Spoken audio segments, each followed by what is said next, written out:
biyya warri nyaatee quufee jiru isinii waraana isiniin jedhe isin waraanaa jiran waraana miti isin qotee bulaa miti isin haadholii kiyya abbootii quba isiniin qabu Oromoon inni isiniin daldale ofii isaatii nyaachaa jira lafa amma kanaa deemee kana fide waan tokkitti Oromummaa kiyya qofan nafi bara garbummaan akka baranaa ani walloodhaatiif wallagga qofaarratti ta'eechaan jira wallo bar waan lamaan lolam takka amantiin ishee islaama waan taateef lolam lammaffaa Oromoo waan taateef lolam biyya kana keessatti Oromummaa yakka taate jiran ani gara keessa waan takkaaf hinnu jarri tokko jiru islaama gaara tulluu takkarra jiru meeshaa gurguddaatiin rukutamaa jiru jennee odoo walitti himnaan lakki nagaadha nuun jedhan nagaadha lafti kun maal lagaan jira kun argaan jira meela haadha baattee araddaa kana keessa manni walirratti ijaaramee jira mee jaallan kiyya ni jaalala keessan tu nafid elaa fuula rabbiittan siniin jedha jaalala keessan tu nafid isin qofa miti wallaggaa morma kutanii gatan jaran wallooti murmarraa kutanii gatan ilmo Oromoodha mormi bakka biraatti badeetu mudhii gadi bakka biraatti badeetu Oromoon waloo waallachuullee dadhabe kunoo asiiti ganda'ani kee darbee dhufe kana abbaaf ilmoo wal biratti ajjeetanii ilma walin maranii boollatti gatan maal jirraa jarana jirraa jirru jaran keenyamee rabbumti qofti nuuf haa dubbatu malee hin jirru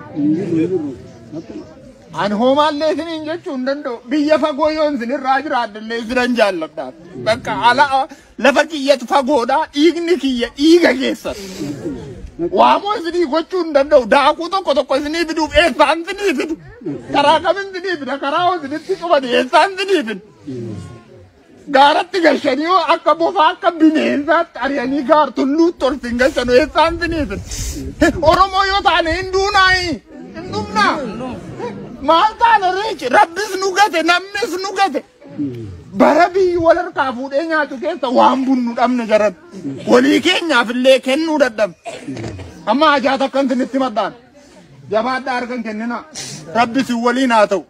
dhugaan keessan sinaa tiksitu oolchee sinaa bulchu harki hamtuu kana rabbi sinirraa kaasu lafa keessan irratti abbaa lafaa ta'a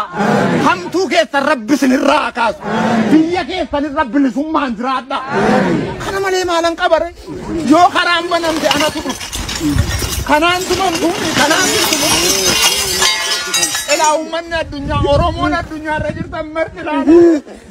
ummanni Oromoo kana qaba waajir lafa dheeraa taane haadholiin imimmaan taane dhaggalaasanii boot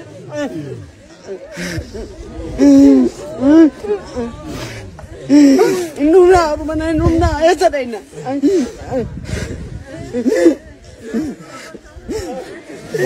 biyya abbaa keenya irratti galtuu taane biyya abbaa keenya irratti kadhattuu taane biyya abbaa keenya irratti qotannee nyaachuu dadhabne maataa keenya irra jiraachuu dadhabne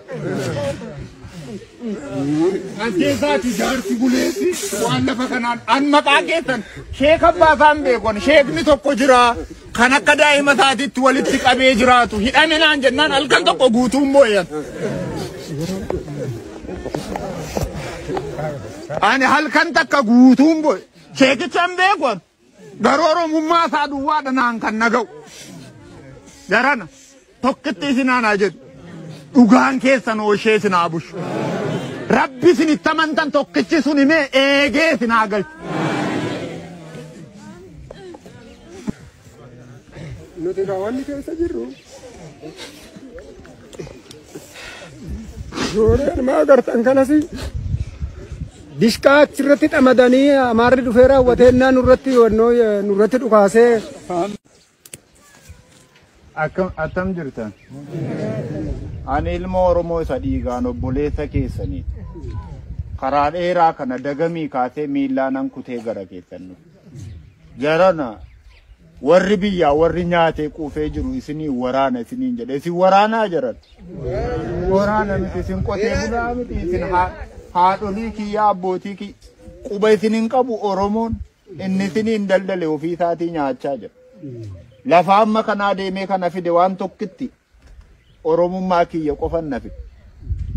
bara garbummaan akka baranaa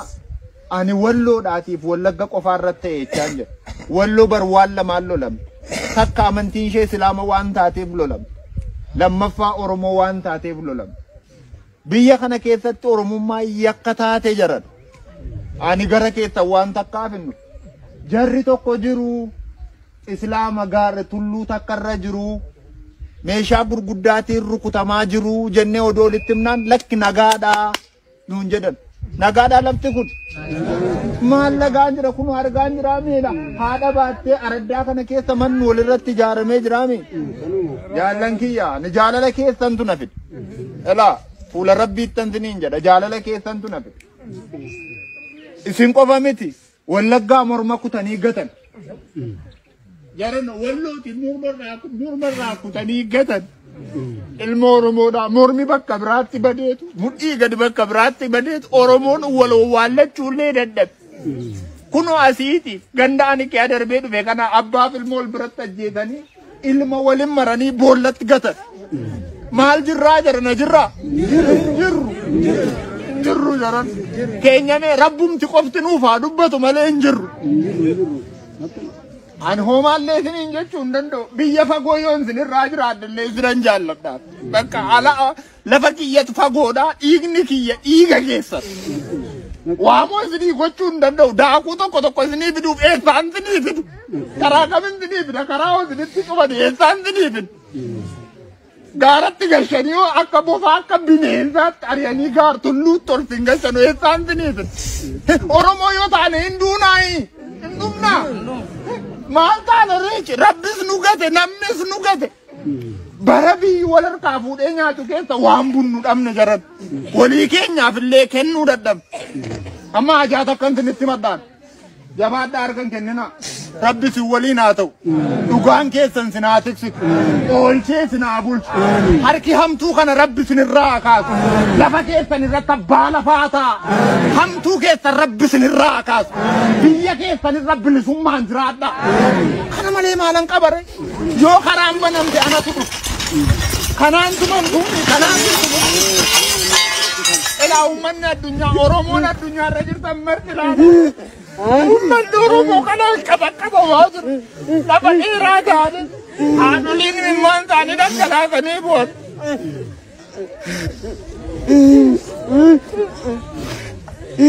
Nuna mana nuna esa daina.